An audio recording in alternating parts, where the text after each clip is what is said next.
우리 이거 반전을 얘기 안 할 거야? 완전 얘기합시다. 이제 저희가 괴테의 파우스트를 모른다는 게 굉장히 절망적이었는데 절망적이었습니다. 안녕하세요. 미자. 숫자 날짜입니다.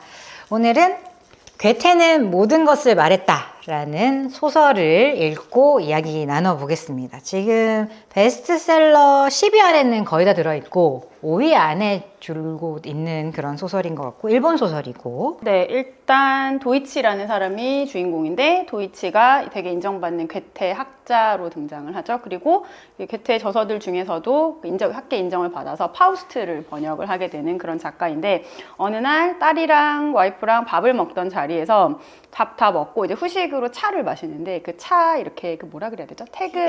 티백 태그 같은데 이렇게 약간 fortune 쿠키처럼 이렇게 명언이 한마디씩 적혀 있는 그런 차를 마시게 된 거예요. 근데 거기에 영어로 된 한 문장이 나오는데 이게 괴테 말이라고 거기에 이제 써 있는데 자기는 자기가 그렇게 인정받는 괴테 학자인데 처음 들어보는 말인 거죠. 그래서 이 말의 출처를 찾기 위해서 되게 고군분투하죠. 약간 학자적인 집요함을 발휘해가지고 5만 책을 다 다시 읽어보고 그 다음에 주변에 있는 지인들한테 이메일을 80통을 쫙 뿌려가지고 들어본 적 있니? 이렇게 물어보기도 하고 근데 찾지 못해요. 그러던 와중에 이제 동료 교수인 시카리라는 교수가 책을 한 권 내는데 그 책이 뭐 원래 이제 학계 인정을 받는 교수기도 했고 뭐 그냥 좋은 평가도 얻고 약간 심포지엄처럼 이렇게 학회도 하고 그랬는데 이제 어느 날 시카리가 낸 책이 뭐 날조 그 다음에 뭐 인용 절차 같은 거를 지키지 않고 표절 비슷하게 이렇게 했다라고 해가지고 엄청나게 논란이 되게 돼요. 그리고 그 전작들을 다 뒤져보니까 앞에 이미 오랫동안 그런 식으로 책을 써왔다는 것이 아주 학계를 홀라당 뒤집어 놓는 그런 일이 발생을 하죠. 그러던 중간에 이제 이 사람은 자기가 이제 괴테 그 전문가니까 파우스트랑 관련된 TV 강연을 맡게 되고 그 원고를 준비하면서 자기가 아직까지 출처를 찾지 못한 그 문장을 넣을까 말까를 고민을 하죠.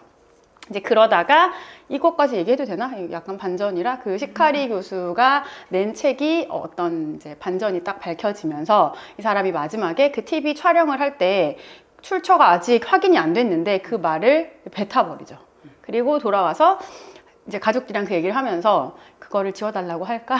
빼는 게 나을까? 이렇게 고민을 하다가 결국은 방송을 하기로 선택을 하고 다 같이 방송을 보면서 책은 끝나게 됩니다. 그 문장이 뭐였죠? Love does not confuse everything but mixes. 도이치 교수는 번역을 하기를 사랑은 모든 것을 혼동시키지 않고 혼연일체로 만든다. 네. 그렇게 해석을 합니다. 네. 그리고 딸도 등장을 하잖아요.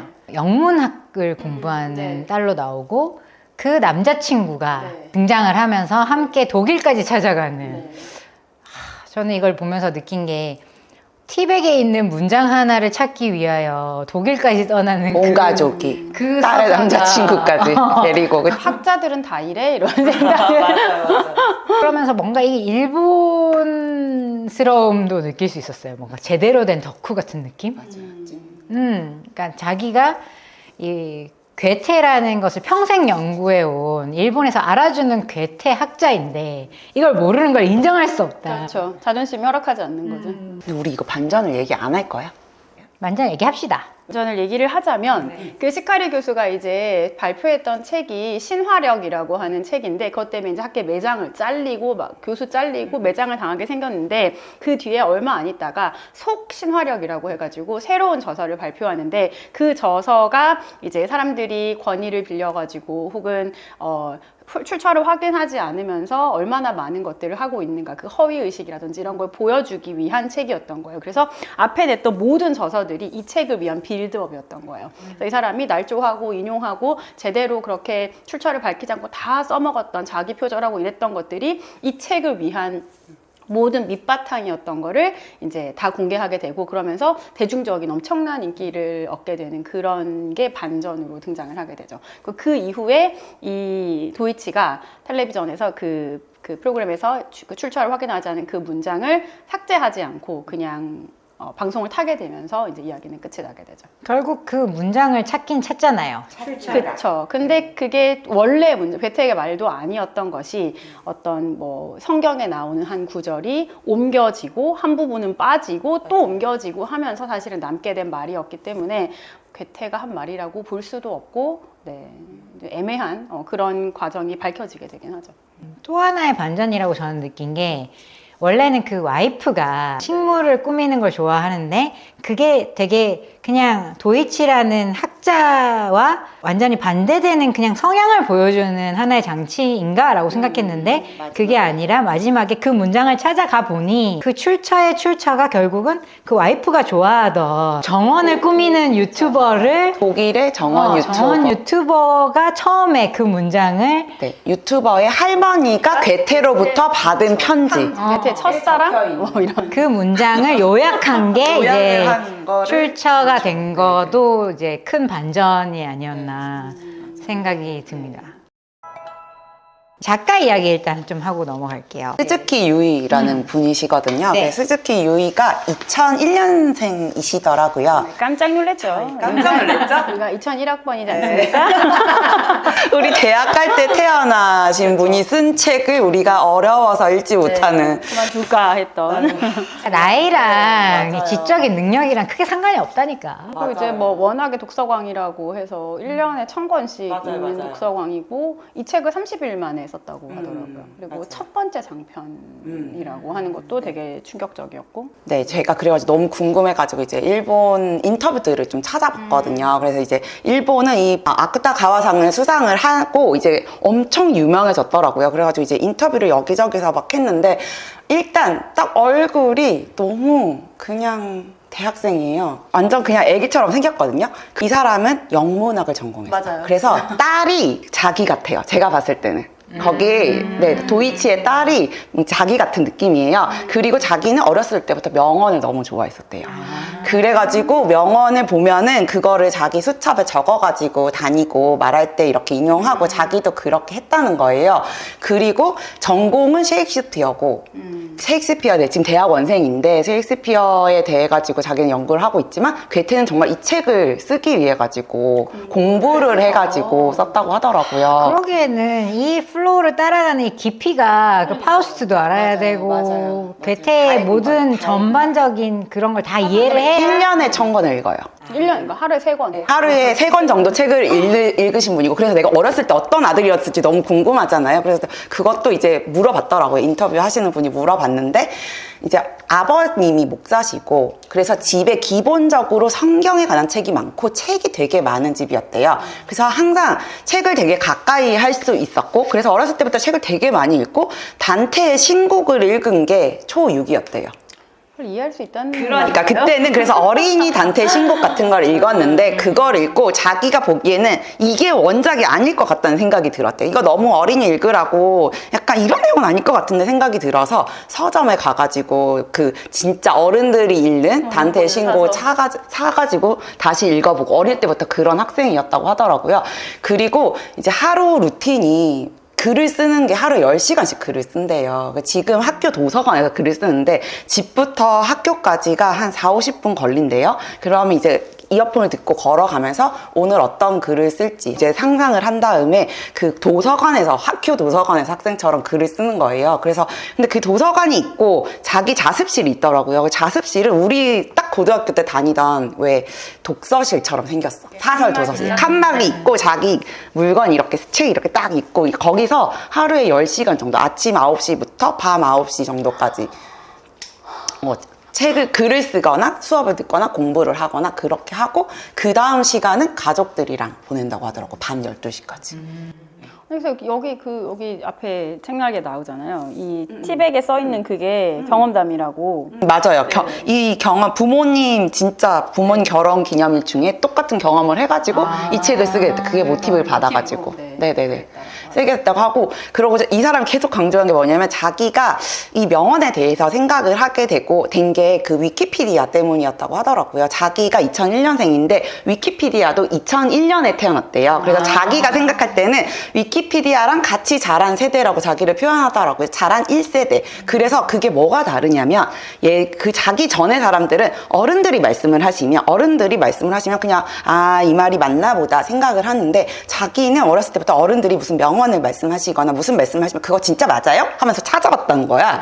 그랬더니 대부분의 명언이 틀렸대. 어른들이 인용하는 그 대부분의 명언이 틀리다는 거에 대해 가지고 굉장히 자기가 느끼는 바가 있어서 이 소설을 쓰기로 했다고 하더라고요. 그리고 이 작가가 11살 때 동일본 대지진을 겪으면서 좀 생각이 많이 바뀌었다라는 얘기를 하더라고요. 이분은 이제 후쿠오카에 태어났거든요. 태어난 거 후쿠오카인데 후쿠시마로 1살부터 10살까지 10년을 후쿠시마에서 살았대요. 그래서 후쿠시마에 사는데 이제 자기 초등학교 때 이제 딱 일본 대지진이 터진 거예요. 그때 자기가 느낀 게 뭐냐면 너무 사람들이 말을 조심스럽지 않게 한다. 근데 그때는 너무 혼돈의 상황이잖아요. 자기가 직접 그 지진을 겪은 데니까.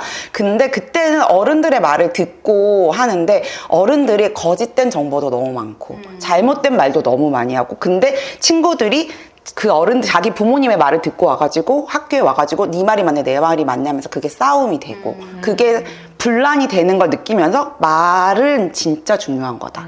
거짓된 말을 하지 않아야겠다. 바른 말을 하는 게 되게 중요하구나 라고 그때 느끼고 그때 겪었던 거를 소설로 쓴 게 첫 소설이라고 하더라고요. 초6 때. 정말 천재인 것 같아요. 저는 이게 모티브가 되어서 장편 소설의 전체 플로우를 끌고 갈 수 있다는 것 자체가 너무 신박한 거예요. 그쵸. 근데 이 경험 자체가 사실 별거 아닌 경험일 수 있는데, 살인범이 누구인가 아니면 덕선이 남편은 누구인가를 찾아가는 게 전체 드라마의 그거일 수는 있지만 이 티백에 적혀 있는 명언 한마디가 괴테가 한 말이 맞는가 아닌가 이거 하나로 전체 소설을 끌고 갈 수 있다는 게 너무 새롭고 신기하고, 그 이동진 평론가님이 이걸 추천하면서 말씀하셨던 그 영상을 참고를 했었는데 본인은 이게 되게 지적인 어떤 충만감 같은 걸 느꼈다라고 표현을 하시더라고요. 저는 처음에 정말 챗GPT 펴놓고 읽었어요. 한마디 나오면 물어보고 한마디 나오고 물어보고 그러면서 생각했죠. 그 티백 말을 챗GPT한테 물어보면 바로 찾을 것 같은데 그거 왜 안 물어보고 라고 생각을 했죠. 그래서 그 소설 속에서도 AI 관련된 요즘 이제 아카이빙 하는 내용이 나오잖아요. 그러면 우리 같으면 그냥 구글에 찾으면 나오는 거 아니야? 라고 생각하는데 이제 괴테가 한 말이 워낙 방대하고 자료가 많다 보니까 아카이빙이 덜 됐다라는 그 설정이 나오는 것도 좀 재미가 있었어요. 그리고 이 작가님이 이제 스즈키 유이상이 자기가 이 책을 내고 나가지고 독일 사람을 되게 많이 만났잖아요. 그랬더니 독일 사람들한테 이 책에 대해서, 이 제목에 대해서 어떻게 생각하시냐고 물어봤더니 어떤 사람은 괴테는 모든 것을 말했다는 말은 독일에 없는 말이다. 그러나 독일의 지식인이라면 말할 법한 말이다. 라고 하는 거예요. 그래서 그게 너무 재밌었고, 또 실제로 어떤 분은 자기 실제로 이런 말 자주 사용한다고. 주변에도 설정이 나오죠. 그래서 친구 요한이었나요? 맞아요. 요한. 그 친구가 괴테가 말하기를 이렇게 말하면 사람들이 다 그러려니 이렇게 한다는 게 실제로 그런 설정이 있을 법하죠. 네. 그리고 이 소설을 관통하는 내용 중에 중요한 게, 저는 이제 제가 괴테의 파우스트를 모른다는 게 굉장히 절망적이었는데 절망적이었습니다. 저도 읽어야 되는데 나는 이 책을 끝내지 못해. 지금. 우리 미자님이 또 파우스트에 대해서 조사를 해오셨죠? 공부를 해왔습니다. 파우스트를 읽고 싶었으나 어떻게 읽겠습니까? 괴테가 평생을 바쳐서 물론 쓴 기간은 뭐 20몇 년 이렇지만 보통은 83년 동안 완성했다고 얘기를 하는 게 생애가 83년이니까 그렇게 집대성에서 쓴 책을 무슨 수로 읽겠습니까? 그래서 얼른 도서관에 찾아가서 서울대 선정 인문 고전 백선 아마 맞을 거예요, 제목이. 거기 만화로 만들어 놓은 아이들 버전이 있어요. 심지어 파우스트 2권이에요. 원래 이제 파우스트 원역본이 2권인데 그것도 2권으로 돼 있더라고요. 그거를 얼른, 네, 2권 만화니까 얼른 읽었는데 그래서 감사합니다. 저는 이제 만화의 내용만 알기 때문에 만화가 완역본이랑 완벽하게 일치하는지 약간 의역된 부분이 있는지 잘 모르겠어요. 일단은 어떤 내용이냐면 이제 메피스토라는 이름이랑 그다음에 파우스트라는 이름을 우리 다 책을 안 읽어도 다 알고 있는 거잖아요. 그래서 이 파우스트가 어떤 사람이냐면 노년의 지식인인데 모든 것에 통달한 사람이에요. 무슨 뭐 의학, 법학, 뭐 하물며 신학까지 정말 모든 지식에 통달한 사람인데 그 생의 마지막에 엄청난 허무함을 느끼는 거예요. 그렇지만 나는 어떤 인간 기저에 깔려있는 내면이나 본성 같은 것들을 모르고 우주의 본질이나 어떤 그런 심오한 진리 이런 것들을 다 깨닫지 못했다. 그래서 이건 다 의미 없는 것이었다 라고 하면서 죽으려고 해요. 자살을 하려고 하는데 거기 누가 찾아오냐면 이제 메피스토가 찾아와가지고 거래를 제안을 하는 거죠. 내가 너에게 인간의 힘으로 할 수 없는 모든 것들을 다 하게 해줄 테니까 네가 어떤 그 절정의 순간에 멈추어라. 너 정말 아름답구나 라고 말하면 그때 내가 이 내기를 이긴 것으로 하고 너의 영혼을 거두어 가겠다. 이렇게 내기를 하는데 그게 거기서 오케이를 하는 거죠. 그리고 이제 인간의 힘으로 할 수 없는 굉장히 여러 가지 경험들을 이 악마에 의해서 하게 되는데 일부는 개인적인 욕망에 관련된 그런 내용이에요. 그래서 그레첸이라고 하는 좀 가난하지만 되게 예쁘고 아주 반듯하고 굉장히 신앙심이 신실한 이 여자랑 완전 사랑에 빠지게 되는 거죠. 근데 가만히 놔두지 않고 메피스토가 이 여자를 철저하게 망가뜨려요. 그래서 어머니도 죽이고 오빠도 죽이고 그다음에 심지어 아이는 우물에 버리고 그러니까 두 사람 사이에 태어난 아이는 우물에 버리고 여자는 미쳐가지고 결국 처형되게 돼요. 그거를 미쳐가면서 이 사람이 다 보는 거죠. 도와줄 수도 없는 그런 상황에서. 그래서 여자가 결국 죽으면서도 이 남자를 원망하지 않고 이 남자에게 되게 뭐랄까요, 헌신적인 사랑 이런 것들을 표하고 죽어요. 그래서 구원받아요. 그래서 천사들이 내려와가지고 이 여자의 영혼을 거두어가요. 그리고 좌절하게 되는 게 1부의 내용이고요. 2부가 시작하면 그 기억을 다 잊어버리고 여자에 대한 기억. 근데 뭔가 가슴 아픈 감정은 남아있는데 뭔지는 잊어버려요. 그리고 스케일이 훨씬 커져가지고 2부는 한 살 빠먹었군요. 한 30년쯤 젊어지게 만들어져요. 노년이었는데 젊은 얼굴로 사랑에 빠지게 됐고 그 다음에 이제 2부가 되게 되면 어떤 굉장히 욕심 많은 황제를 옆에서 보필하면서 되게 나라를 다스리는 많은 일들을 하게 되고 거기서 이제 되게 뭐랄까요, 만족감 이런 것도 얻게 되고 물론 거기는 다 메피스토의 마법과 희한한 그런 네, 옆에서 작장들이 다 들어가게 되지만 그래서 맨 마지막 순간에 뭘 하게 되냐면 이렇게 갯벌 같은데 둑을 세우고 그다음에 거기 간척지를 만들어 가지고 사람들이 그 막 땅을 일구고 새로운 도시를 건설하는 이런 작업들을 이 사람이 하게 되는데 마지막에 눈이 멀게 되거든요. 눈이 먼 상태에서 사람들이 막 곡괭이질을 하고 막 이렇게 분주하게 움직이는 소리를 들으면서 너무 충만함을 느껴요. 내가 사람들의 새로운 삶을 위해서 뭔가를 하고 있구나라는 거에 대해서. 근데 사실은 눈이 멀게 만들고 메피스토가 뭘 하냐면 그 악령들을 불러와 가지고 이 사람의 묘자리를 파는 거예요. 그러니까 약간 사기당하는 그런 장면이에요. 근데 이 사람은 거기 너무 충만함을 느끼고 멈추어라. 정말 아름답다. 라고 해요. 그러니까 사실은 진 것인 거죠. 왜냐하면 그 말을 뱉었으니까. 그래서 메피스토가 이 사람의 영혼이 내 거다라고 가져가려고 하는 순간에 천사들이 내려와요. 그 파우스트를 관통하는 제일 중요한 말이 인간은 노력하는 한 방황한다? 뭐 그거였나 봐요. 그래서 그 신이 이제 뭐라고 절대자가 충분히 노력했다. 물론 중간에 타락했고 뭐 법도 어기고 오만 사람들이 힘들게 만들었지만 충분히 노력했다. 그래서 이 영혼을 거두어 가요. 그리고 그 거두어 가기 직전에 일부에서 죽었던 그 그레첸이 이 사람에 대한 끊임없는 그 변하지 않는 사랑과 헌신 이런 것들을 보여줘요. 그러면서 파우스트가 구원을 받으면서 끝나는 그런 내용이에요. 괴테가 쓴 여러 권의 저서가 있지만 왜 이 사람을 파우스트 전문가로 이 책에 등장을 시켰을까? 그리고 파우스트가 되게 여러 번 등장하잖아요. 언급이 되잖아요. 그래서 파우스트가 무슨 내용인지는 알아야지 이 책을 좀 더 깊이 있게 이해할 수 있겠다 싶어가지고 얼른 가서 찾아가서 읽었더니 약간 뭐랄까요, 도이치라는 사람이랑 파우스트가 접점이 좀 있는 거죠. 네, 접점이 있는 거죠. 네네. 그래서 이제 그게 어떤 걸까 세 가지로 정리를 해봤는데 일단은 그 파우스트 자체가 노학자라고 얘기했잖아요. 모든 분야에 정통한 노학자이고 그 다음에 이 사람도 일본에서 인정받는 괴테 전문가예요. 그러니까 두 사람 다 어떤 뭐 텍스트라고 할 수도 있고 혹은 지식이라고 할 수도 있고 그 분야에서 완전 탑에 올라 있는 사람들인데 파우스트는 거기에 만족할 수 없죠. 완전 거기에 허무함을 느끼고 자살까지 하려고 했던 사람이고 도이치도 마찬가지로 학문의 정점에 올라 있지만 그 명언 하나 때문에 사실 일상이 다 흔들리게 되잖아요. 그러니까 그 두 지점이 되게 약간 거울상처럼 대립되는 부분, 그러니까 딱 맞아떨어지는 부분이 있고, 두 번째는 악마적인 계약도 그런 거죠. 그래서 메피스토랑 파우스트도 계약을 맺었고 영혼을 팔기로. 그 다음에 도이치도 사실은 학자로서의 원칙을 어기게 되는 거잖아요. 출처를 못 밝혔는데 결국은 그거를 자기 입으로 뱉어버리고, 네, 이제 그것도 일종의 어떤 계약이라고 볼 수 있죠. 그 다음에 세 번째는 인간은 노력하는 한 방황한다라고 했던 아까 그 공식도 사실은 두 사람에게 거의 비슷하게 적용이 되는 거죠. 그래서 괴테의 많은 책들 중에서 사실은 다 읽은 사람이 거의 없을 것 같긴 한데 파우스트를 선택한 이유가 있었다라는 생각이 들더라고요. 그 주인공들이 이름이 되게 뒤에 설명에 나오지만 자기적으로 만들어진 이름들이잖아요. 그 일단 주인공 이름이 히로바 도이치예요. 그래서 이제 히로바가 이제 넓은 지식을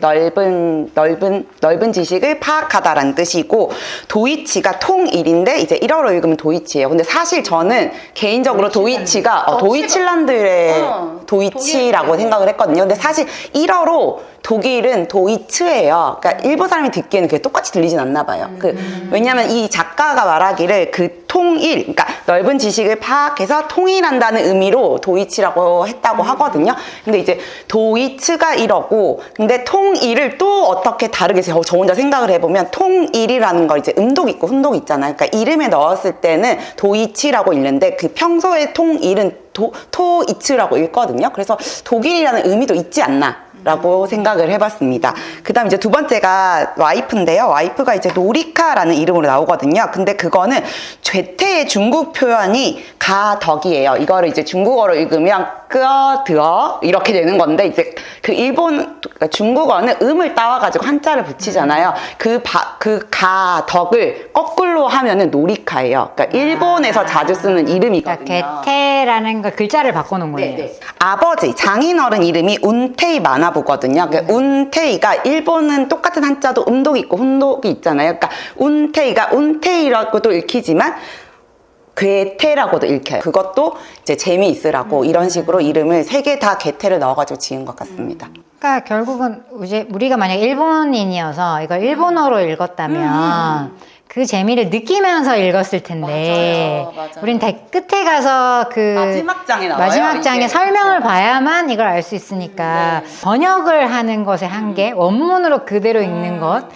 그러니까 물론 여기 이거는 이제 소설은 일본작이지만 또 괴테는 또 독일 사람이니까 그것에 대해서도 좀 생각을 해볼 필요는 있는 것 같아요. 네, 저는 사실 이제 일본에 교환학생을 갔던 적이 있는데, 제가 일본 가기 전에 제가 대학교 때 되게 좋아했던 작가 에쿠니 가오리였어요. 그래서 에쿠니 가오리의 거의 한국에 번역된 모든 책을 다 읽었는데, 그 에쿠니 가오리는 김난주라는 번역가가 대부분 번역을 했거든요. 그러고 이제 제일 유명한 책이 이제 냉정과 열정 사이가 있었잖아요. 그 냉정과 열정 사이는 이제 에쿠니 가오리와 쯔지 히토나리가 이제 둘이서 썼고, 그거를 이제 김난주와 양억관 둘이 부부인데 번역가예요. 그래서 그 둘이서 번역을 했거든요. 한 권 한 권씩 따로따로 그 번역을 한 재미있는 소설이었어요. 그래서 저는 그 두 개를 읽고 너무 감동을 받고, 사실 양억관이라는 사람도 너무너무 유명한 사람이에요. 왜냐면 한국에서는 이제 우리나라를 대표하는 번역가면 이 둘이 딱 꼽히는데 둘이 결혼을 한 거예요. 일본 번역가로.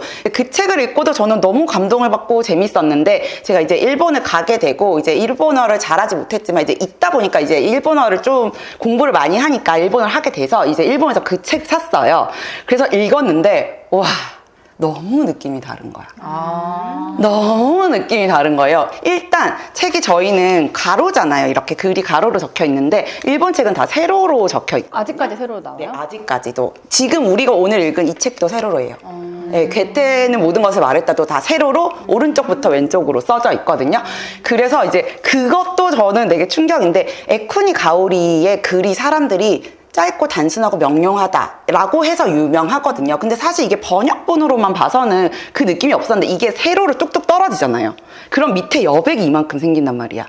그러니까 이게 그 느낌이 무슨 느낌인지 이제 알겠는 거예요. 이어쓰지 않고 한 문장 쓰면 끝, 한 문장 쓰면 끝. 이런 그건 아닌데 식으로 해서. 이어쓰기도 하는데, 일본은 이제 한국도 그렇지만 이제 따옴표 안에 든 문장은 다 그냥 다음으로 넘어가거든요. 네네. 근데 그 따옴표 안에 든 말이 대화가 많은데 따옴표 안에 든 문장이 굉장히 짧으니까 책 자체가 그냥 이렇게 뚝뚝뚝뚝뚝뚝 엄청 훨씬 더 단순하게 느껴져요. 제가 생각한 주인공보다 훨씬 여리한 여자더라고요. 그리고 그 남자 쪽 이제 쯔지 히토나리가 쓴 그 책도 내가 생각했던 주인공의 모습이 있는데 그거랑 완전 다른 사람이었어. 제가 읽었을 때는 훨씬 더 여성적인 남자의 느낌이 강했어요. 일본 책이. 그래가지고 그때 또 충격을 받고, 그리고 에쿠니 가오리 책을 보면은 이제 여자가 계속 목욕을 하거든요. 모든 소설에서 맨날 목욕을 해. 여자 주인공이 목욕을 한다는 게 되게 많이 나오는데 우리나라 감정에서는 사실 그게 잘 모르겠잖아요. 왜 맨날 이렇게 목욕을 하지? 그러니까 샤워도 아니고 목욕이라는 걸 계속 하는 게 굉장히 어색했거든요. 근데 제가 일본에 갔는데, 제가 일본에 유학을 처음 딱 갔을 때 한 일주일 정도 홈스테이를 했어요. 그 이제 학교에서 주는 프로그램인데 일주일 정도 일본 가정집에서 적응을 한 다음에 기숙사로 들어가는 그런 프로그램이 있었거든요. 그래서 갔는데 일단 일본 집은 욕실이 달라요. 그래서 오후로라고 해서 욕조가 있거든요. 무조건 욕조가 있거든요. 일본은 그냥 욕조가 있는데 욕조가 되게 좁고 깊어요. 그 옆에 샤워하는 데가 있는데 한국으로 치면 앉아서 샤워하는 데 있잖아요. 목욕탕 가면 있는 그런 게 있어요. 가정집에는 이제 그런 게 있고 샤워대가 막 이렇게 높게 달려 있고, 우리 같은 경우는 뭐 욕조 안에 샤워대가 꽂혀 있는 경우도 많고 그런데 반드시 그게 구분이 돼 있거든요. 그리고 이제 제가 첫날에 도착해가지고 무슨 말인지 잘 모르겠고 다 일어로 얘기를 하시니까, 그래가지고 이제 막 그 가족들이랑 식사를 했더니 먼저 나보고 오후로에 들어가라는 거예요. 그래서 내가 그게 무슨 말이야 이랬더니 알고 봤더니 일본은 같이 쓰잖아요. 맞아요. 물을 한 번 받아. 일본 사람들은 일단 무조건 매일매일 오후로에 들어가는데 그 물을 한 번 받으면 순서대로 거기에 다 들어가는 거야. 너무 싫다. 근데 그래서 샤워를 하고 들어가는 거예요. 그 샤워기가 밖에 있는 이유가 그 샤워를 하고 들어가는데, 근데 그게 아빠, 엄마, 그다음 자식 서열대로 그게 순서가 있는 거예요. 근데 나는 이제 손님이니까 항상 먼저 쓰라고 이렇게 해주시거든요. 그리고 그거 자체도 이제 물이 식잖아. 그러니까 그게 보온 기능이 있어요. 다시 데우는 기능이 있어요. 그런 욕조가 있더라고. 그러니까 그런 생활을 내가 한 일주일 하고 났더니 갑자기 이해가 되는 거야. 그래서 맨날 그렇게 목욕을 했구나. 번역을 하는 과정에서 이렇게 좀 달라졌다, 그런 얘기 하셨는데. 제가 두 분께 두 버전의 위대한 개츠비 첫 문장을 읽어드리도록 하겠습니다. 물론 영어를 읽어도 될까요? 그 위대한 개츠비의 첫 두 문장인데요. In my younger and more vulnerable years, my father gave me some advice that I've been turning over in my mind ever since. Whenever you feel like criticizing anyone, he told me, just remember that all the people in this world haven't had the advantages that you've had. 이게 두 문장이에요. 요거를 제일 많이 팔린 민음사판, 그러니까 이거는 개정판인데 사실은 개정 전 한 해 있었거든요. 2010년도에 개정한 건데, 어쨌든 여기서 뭐라고 번역을 하셨냐면, 지금보다 어리고 쉽게 상처받던 시절 아버지는 나에게 충고 한마디 해주셨는데 나는 아직도 그 충고를 마음속 깊이 되새기고 있다. 누구든 남을 비판하고 싶을 때면 언제나 이 점을 명심하여라. 아버지는 이렇게 말씀하셨다. 이 세상 사람이 다 너처럼 유리한 입장에 놓여 있지 않다는 것을 말이다. 그리고 똑같은 두 문장을 문학동네에서 김영하 작가가 번역한 것은 이렇습니다. 지금보다 어리고 민감하던 시절 아버지가 충고를 한마디 했는데 아직도 그 말이 기억난다. 누군가를 비판하고 싶을 때는 이 점을 기억해 두는 게 좋을 거다. 세상의 모든 사람이 다 너처럼 유리한 입장에 서 있지 않다는 것을. 약간 차이가 있죠, 느낌이. 책으로 읽으면 사실은 더 확실하게 오는데, 이게 우리나라 약간 번역계에 아주 큰 돌을 던졌던 그 두 버전이에요. 그래서 어떤 일이 있었냐면, 김영하 작가는 원래 작가잖아요. 근데 영어를 잘 하시나 봐요. 그래서 이 개츠비를 번역을 하게 됐는데, 원래 이제 번역되어 있는 민음사판이 있는데 새로 번역을 하게 됐는데, 그때 이제 아마 저작권이 풀렸을 무렵이었을 거예요. 그래서 여러 출판사에서 우후죽순으로 이제 나오기 시작했는데, 김영하 작가가 번역을 하면서 뭐라고 말을 했냐면, 정확하게 그 멘션은 기억이 안 나는데, 번역이 너무 엉망이라서 읽을 수가 없다. 그래서 내가 직접 해봤다. 이런 식의 언급을 하면서 이 책이 나왔어요. 근데 굉장히, 저 첫 문장만 지금 읽어드린 건데 굉장히 달라요. 김영하 작가는 작가 특유의 잘 읽히는 문장으로 굉장히 뭐랄까요, 거의 각색에 가까운 그런 식의 표현들을 많이 쓰셨고, 그 다음에 원래 이제 그 김욱동 교수님이죠. 김욱동 교수님은 정말 그 직역하는 거의 직역에 가까운 번역을 하셨거든요. 그래서 완전, 왜냐하면 그 앞에까지 이 판권을 가지고 있었던 데가 민음사니까 이분에 대한 저격처럼 돼버린 거예요. 그 이야기가. 그래서 이 화가 나신 거죠. 그래서 뭐라고 얘기하셨냐면, 최근에 번역본을 2010년에 1년 뒤에 내면서 거기 앞에 서문에다가 뭐라고 얘기를 했냐면, 지난해 말 한 작가가 이 작품을 번역하여 출간하기도 했다. 그런데 가장 최근에 나온 번역판은 번역이라기보다는 번안에 가까울 만큼 의역이 심할 뿐만 아니라 오역이 눈에 띈다. 이렇게 얘기를 하신 거예요.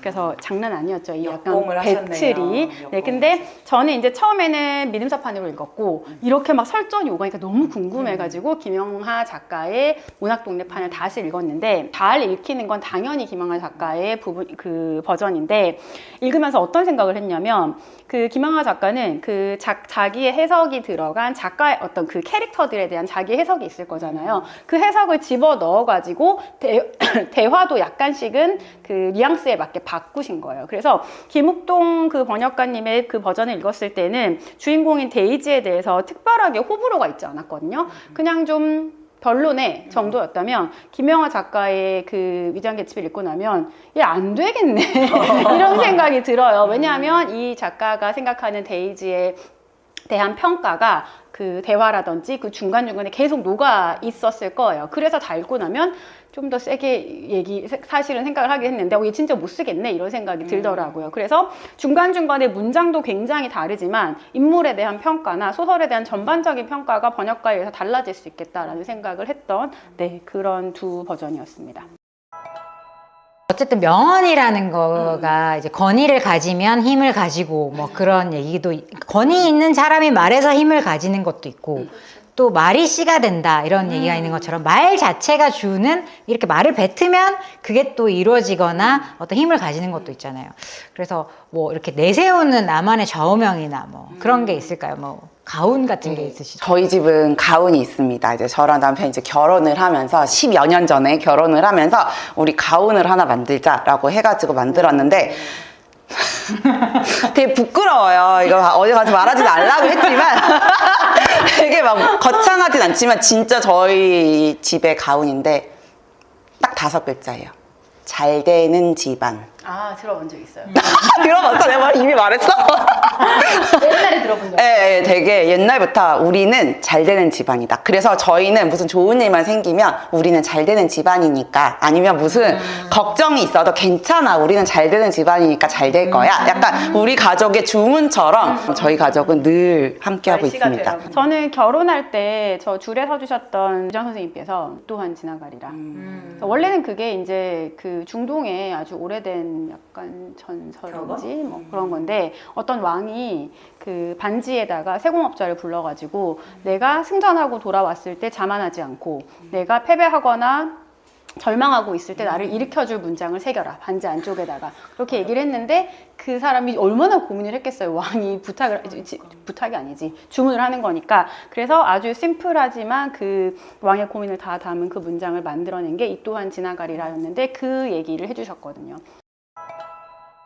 소설 제목이 이제 괴테는 모든 것을 말했다니까, 제가 괴테에 대해서 그냥 급하게 나무위키 내지 위키피디아를 찾아봤는데, 우리 작가님처럼 네. 괴테의 풀네임을 알고 계신가요? 아, 울프강 본 괴테?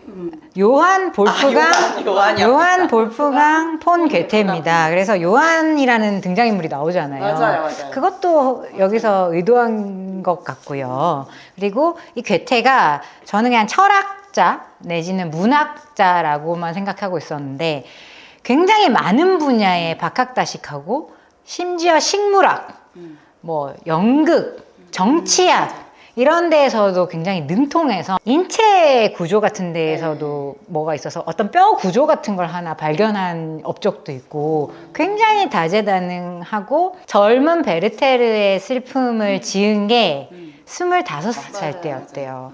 그러니까 스즈키 유이 작가와 비슷하네. 그러니까 그렇게 막 모든 분야에 관심이 많고, 많은 걸 읽고, 그리고 그런 생애가 또 기니까 업적이 너무 많고 그 18세기, 19세기를 관통하면서 이 괴테는 이미 살아있을 때 너무 유명한 사람이었더라고요.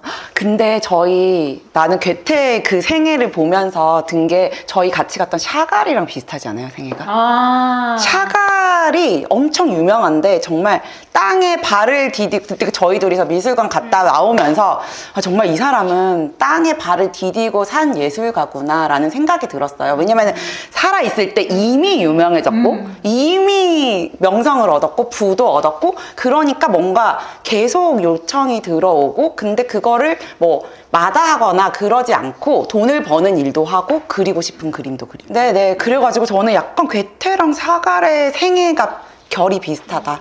오래 살았고 땅에 바닥에 땅을 딛고 있으면서 업적을 계속 쌓아가는 모습이 굉장히 비슷하다 생각했어요. 그래서 결국은 이 사랑은 모든 것을 섞지 않고 혼연일체로 만든다라는 내용은 원래 없던 내용이죠.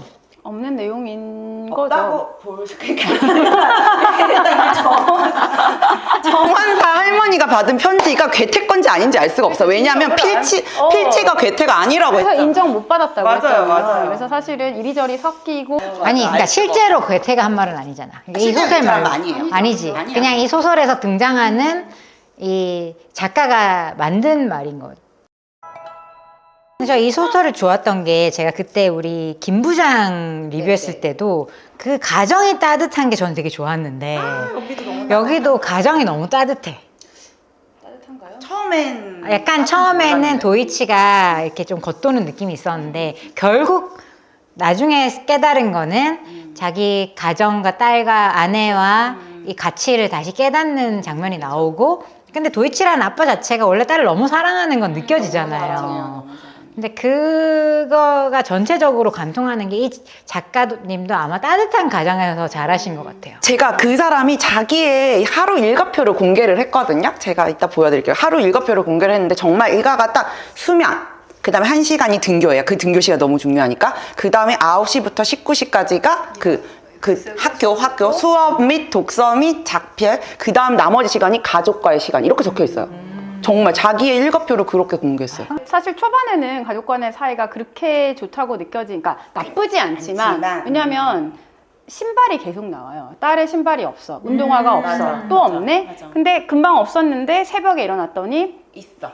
없던 신발이 생긴 거죠. 새벽에 들어온 거죠, 딸이. 그런 장면이 계속 반복되고 나중에는 딸의 신발을 신고 자기가 산책을 나가는 장면도 사실 나오잖아요. 꿈이잖아요. 그러니까 꿈이죠, 꿈. 근데 그런 것, 운동화가 계속 반복적으로 나오는데 그게 이제 마지막에 딸의 뭐 딸과의 사이가 좁혀지는 것이기도 하고 남자친구의 관계를 알게 되면서 그리고 사실은 부인과 정서적인 거리가 있잖아요. 이 사람은 완전 그 독일을 사와 독일의 문학에 정통한 그런 사람이지만 와이프는 아무 거에도 관심이 없고 정원 꾸미고 네, 유튜버 독일 유튜버를 보고 있고 뭐 테라리움 하는 그런 거에만 관심이 있고 사실 그렇게 소통이 잘 되지 않는데 마지막 장면에 이제 이 사람이 가족들한테 그 마지막 문장, 그 출처를 밝히지 않은 그 문장을 인용한 거에 대해서 걱정을 하고 이거를 빼달라고 할까 말까 고민을 하고 마지막에 딸의 남자친구, 딸, 와이프가 함께 다 모여가지고 그 방송을 딱 보잖아요. 그 발언을 하는. 그러니까 사실은 그리고 마지막에 와이프가 무슨 얘기를 하냐면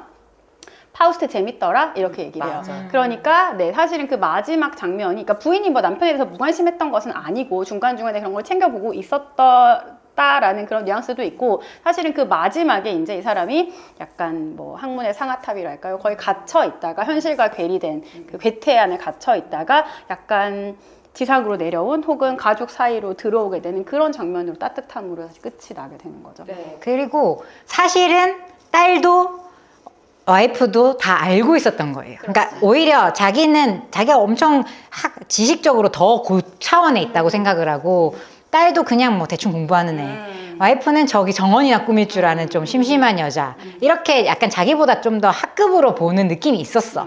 근데 알고 보니까 자기가 찾던 그 명언의 출처가 와이프가 보던 그 독일의 유튜버이고 심지어 자기가 인정했던 제자의 논문의 스타트가 딸이 시작한 거고. 절반 정도 딸이 쓰다가 그렇다면 나는 몰랐는데 이들이 내가 고민했던 것에 오히려 먼저 발을 들이고 있거나 그 사이트도 만들고 그 아이디어를 이미 가지고 있었던 사람들이었던 거예요. 그러니까 결국은 가족들이 자기가 터놓고 얘기를 했으면 이미 다 공유할 수 있었던 그런 내용을 서로 단절돼서 못 느끼고 있다가 어떤 샐러드적 사고를 하면서 그동안 각자의 재료로 존재하다가 이 문구가 저는 소스 같아요. 이 소스가 쫙 뿌려지면서 가족이 이렇게 샐러드가 되는 아름다운 결말로 끝났다고 생각합니다. 네, 굉장히 의미 있는 책이었던 것 같아요. 이제 괴테 자체가 일단 이름 딱 듣는 순간 약간 거부감이 딱 들면서 도망가고 싶어. 근데 이 제목의 소설이 어떻게 베스트셀러 5위 안에 들어있지? 라고 생각했는데 생각보다 잘 읽혔고 또 의미 있는 작품이. 네, 오늘 이렇게 괴테는 모든 것을 말했다 소설을 읽고 이야기 나눠봤습니다. 다음 시간에도 또 재밌는 컨텐츠로 찾아뵙겠습니다. 고맙습니다. 감사합니다.